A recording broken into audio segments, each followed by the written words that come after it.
Building an effective gaming setup is crucial for achieving those coveted victories. With a multitude of gaming peripherals available, selecting the perfect mouse, keyboard, or even mousepad can be a daunting task.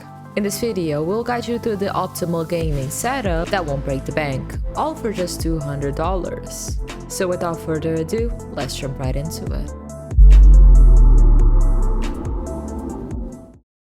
Let's start with the mouse. The mouse we selected is the Logitech G203 Lightsync. It's incredible cheap for what it is. For me, the Logitech mice are the best ones out there. Quality-wise, they're so far ahead of all the competitors. Even the lower-end ones are still great build quality and they have amazing sensors. If we look at it through the Logitech software, you can get all the information you need from here. It comes in a variety of colors, so you can always customize it for your setup, even though we'll still give you a full setup. So yeah, there has several colors. It's so cheap. Here it says it's $13.99, but if you go on Amazon you can get it for just 20 bucks. So this is the mouse we have selected for you. Looking at the specs and details, you can get all the dimensions. I think it's a good size for big and small hands, but it's probably on the smaller side, so if you have really big hands this might be a bit harder for you. You'd have to play claw. If you have normal sized hands, this is perfect sized. Here you can see the responsiveness,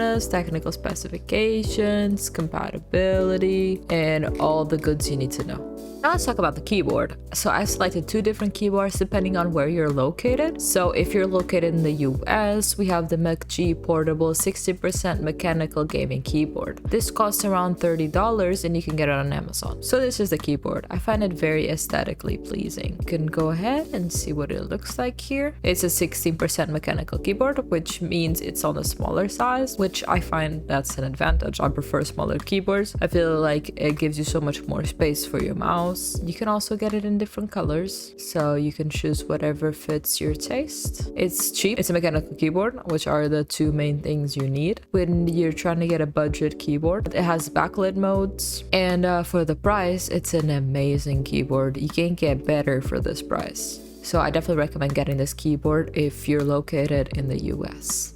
Now for Europe, we have the NEWMEN GM326. So we have it here. Right now it's on sale, Black Friday deal, but it's around £21 if you look at it in the UK. You can also buy this from other European countries. You can just go to Amazon UK. It might even be available on the Amazon for your country. So this is what it looks like. It's just fully white with RGB lighting behind it. So it's less customizable than the US one, but it's still an amazing keyboard. It's got everything you need in a keyboard. For the price, it's also amazing. It's a 75% layout, which means it's a little bit bigger than the US one. Here you can see what it looks like. It's got a step. If you're in Europe, this is the keyboard I'd recommend for you. Now, another important thing that you need in your setup is the monitor. There's three main things you need to look for in a monitor: the refresh rate, the resolution, of course, and the input lag. So I'd always recommend input lag less than 1 ms. For refresh rate, do not go under 144 Hz. 144 Hz to 60 Hz is a big difference, and you'll definitely not be able to go back when you play on 144 Hz. From 144 Hz to 240 Hz, the difference isn't that big. You will definitely notice a difference, but it's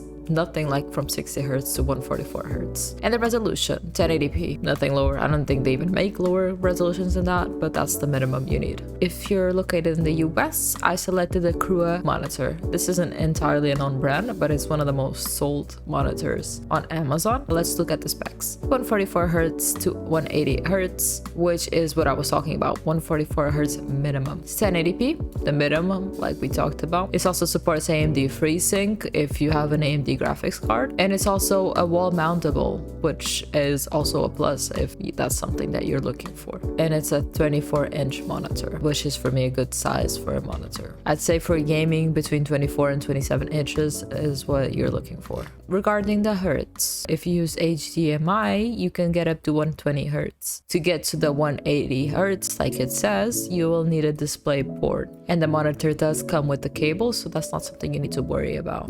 Now, if you're located in Europe, we have an AOC Gaming 24G2SP monitor. This is definitely a known brand, which also means it's a little bit more expensive, but this is the best I could find for the price in EU. Okay, so let's look at the specs. It's 165 Hz, 1 ms, like I said, and you need at least one MS. It's G-Sync compatible and AMD FreeSync compatible. It's also 24 inches and 1080p quality. This is what it looks like. It's better looking than the US one, I'd say. Pretty standard. You can see the 360 view.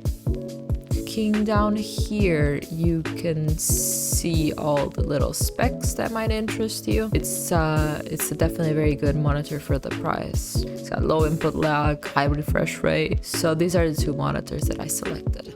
Now let's talk about the mousepad. The mousepad might be a little bit overlooked because it's just a piece of fabric. I feel like having a good mousepad is good when you're playing shooter games. It can really help with your aim, but you can also just get an aesthetically pleasing one that isn't too expensive if you're not playing in the competitive side. The mousepad that I selected today is the SteelSeries QcK Plus. It's only $14. It's not expensive. It's a decent size. Great space. You don't need any more space than that. You could also get an extended one, which is a bit more expensive if you want one that covers the whole desk, while this one just has the space for your mouse. Now looking at the website, you can see all the sizes available. I don't recommend going anything less than large. It's going to be way too small. It's not enough for gaming. So the minimum was large, which is only $14.99. If you want a big one that covers your whole desk, you can get this one, but this is going to be a little bit more expensive and it's going to go past our budget. So we'll stick to the large one. It's a pretty simple mousepad. It's just black with the SteelSeries logo. What matters is the surface. The surface is the perfect consistency. It lets your mouse slide perfectly without it being too fast or too slow. It's the perfect speed and it has the perfect resistance. I'd recommend this mousepad, and you can get whatever size you want depending on your budget. Now finally but not least, we have the headset. It's important for you to be able to hear what's going on in your game, obviously, and you will also need a microphone to communicate with your teammates. The headset we selected is the HyperX Cloud Stinger 2. It only costs $30. It's very, very good for the price. So let's look at the specs now. Looking at the website here, you can see aesthetics of it is pretty normal. It's nothing extravagant. It's aesthetically pleasing. It's got a microphone, and honestly, you don't need much better than this. Obviously, the mic isn't going to be the best quality, but it's good enough for $30. You can't be asking for a perfect mic. This is the headset that I would go for if you're looking at the budget that we put it in. Thank you so much for watching, and if you liked the video, don't forget to leave a like and subscribe.